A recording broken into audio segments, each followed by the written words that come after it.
AI is really good at identifying connections in data. Let's see how good it is at playing the New York Times game Connections. Connections is a game where you're given 16 words and must sort them into 4 groups of 4 based on shared relationships.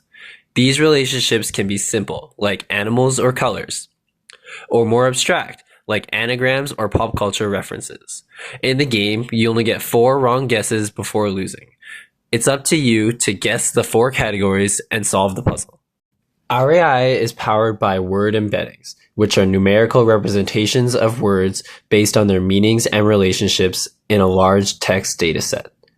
To help our models make better guesses in connections, we used a metric called cosine similarity to gauge how semantically similar words are to one another. Cosine similarity measures the distance between 2 vectors in multi-dimensional space. For our use case, we used it to measure how close together a pair of words are. In order to create groups of 4, we would calculate the sum of all cosine similarities between each pair. For our dataset, we used Google's word embedding corpus with over 3 million entries, and additional training on the past Connections games.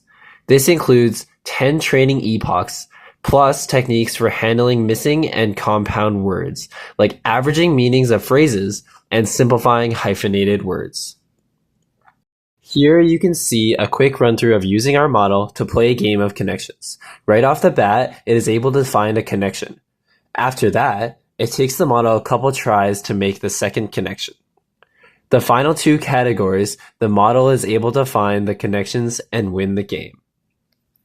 The model that we developed wins 10.8% of games and can correctly make 23% of connections across all games that have been played up to December 5th, 2024.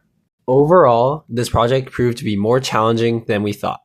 Despite this, we learned a lot about machine learning models and using word embeddings.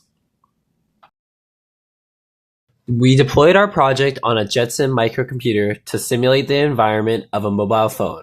This approach allowed us to ensure that our models were compact and efficient enough for use on the go. While we were pleased to find that our model ran successfully on the Jetson, we were disappointed by its performance.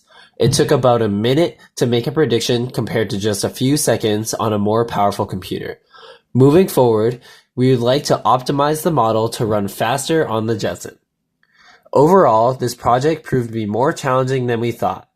After working through this project, we learned a lot about developing machine learning models and word embeddings. Thank you for watching this video on our project for Comp 4989 on playing the New York Times game Connections.